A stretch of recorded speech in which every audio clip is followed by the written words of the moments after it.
Over half a dozen states in America are set to ban soda junk food purchases with food stamps. Alright, so here's what's going on. The government's shaking things up again, and this time it's causing a real buzz.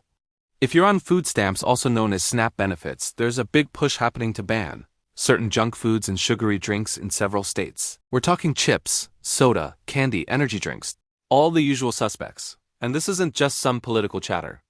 Over 5 states are already signed on or in the process of making it happen. Trust me, this thing is moving fast. First off, who's behind this?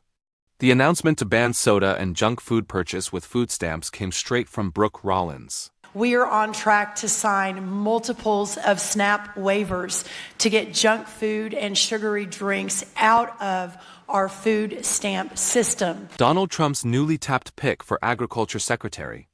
And she's not easing into the job quietly. She's coming in hot with a bold message. It's time to clean up what food stamps can actually buy. According to Rollins, this move is about promoting healthier lifestyles and making sure taxpayer money isn't fueling America's health crisis. In her own words, we shouldn't be subsidizing diabetes.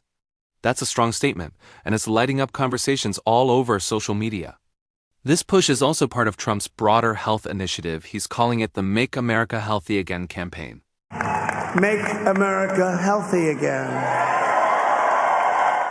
So it's not just about banning junk food, it's tied to a bigger political agenda that's aiming to reshape how America thinks about health, nutrition, and government support programs. And as you'd expect, this is where things start to get real controversial. So what's actually happening?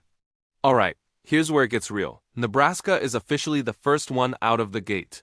Starting January 1st, 2026, if you're using EBT-aka food stamps in Nebraska, you won't be able to buy soda or energy drinks. That's a big deal for the roughly 152,000 people who rely on SNAP in the state. And this isn't happening quietly either.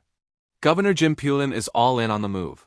He's calling it a step toward responsibility and says it's about helping families make better choices and build a healthier future.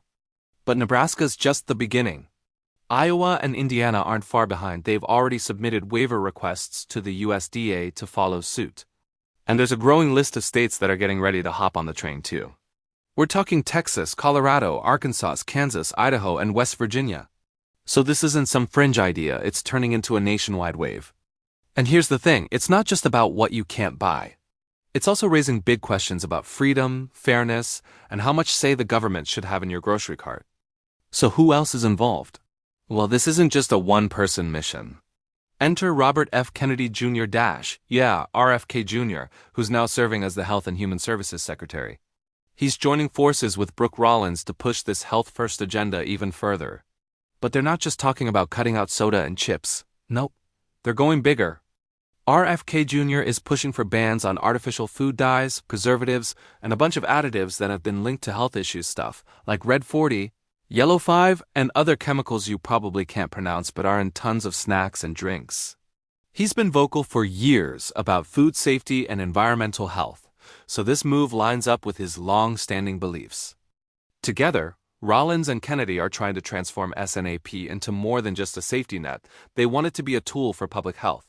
In their view, if taxpayer dollars are helping put food on the table, then that food should actually be good for you. It's bold, it's controversial, and it's sparking a nationwide debate. Now the big question is, how are people reacting? Because let's just say, not everyone's on board with this. Now here's where it gets spicy. On one side, you've got people cheering this move on. They're saying, finally, something that might actually help. Supporters believe this could lead to real change, lower obesity rates, fewer diet-related illnesses, and long-term savings in healthcare costs. It's kind of a tough love approach. If SNAP is funded by taxpayers, they argue it should promote nutrition, not disease. And hey, encouraging healthier choices could mean fewer doctor visits, better quality of life, and less strain on the healthcare system overall. But flip the coin, and you've got a whole lot of people raising red flags. Critics say this kind of policy misses the bigger picture. They're calling it tone-deaf and even discriminatory. Why?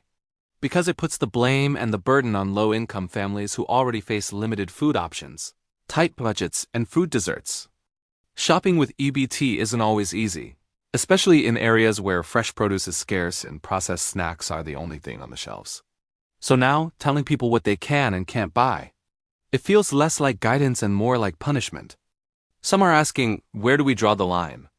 Are we helping people make better choices, or are we crossing into government overreach? And what about dignity? What about the families who just want to treat their kids to a soda once in a while without being policed at checkout? And that brings us to the real challenge: can this policy be fair, effective, and respectful all at once? Or is it setting up a whole new wave of controversy? Now, why does this matter? Why is everyone talking about it? Because this isn't just about chips and soda, it's way bigger than that. It's really about control, freedom, and how much say the government should have in people's personal choices, especially when it comes to what they eat. If this goes through in more states, it could totally change how SNAP, or food stamps, work across the country. Right now, SNAP gives people the flexibility to buy what they want within certain guidelines.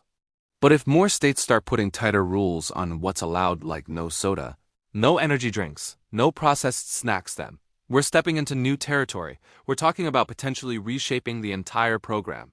What used to be about giving people a little support and freedom might turn into a system full of restrictions, approvals, and watch lists. And think about the long-term ripple effect. If this becomes the norm, we might start seeing stricter rules not just on what people can buy, but maybe even where they can buy it. Could stores have to tag items as SNAP approved or banned? Will there be more delays or complications in processing EBT payments? So yeah, it matters. Because this could impact millions of families, how they shop, what they eat, how they feel about using benefits at all.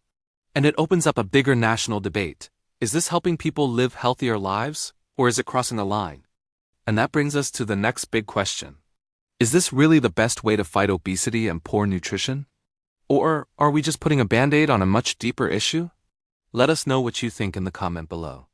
So yeah, big changes are coming. Whether you think it's the right move for health or too much government control, one thing's for sure: this is going to affect millions of people. Should junk food be banned from food stamps? Or should folks be free to choose what they eat? What do you think? While you are at it, please don't forget to give us a thumbs up, hit that subscribe button, and turn on notifications for more updates.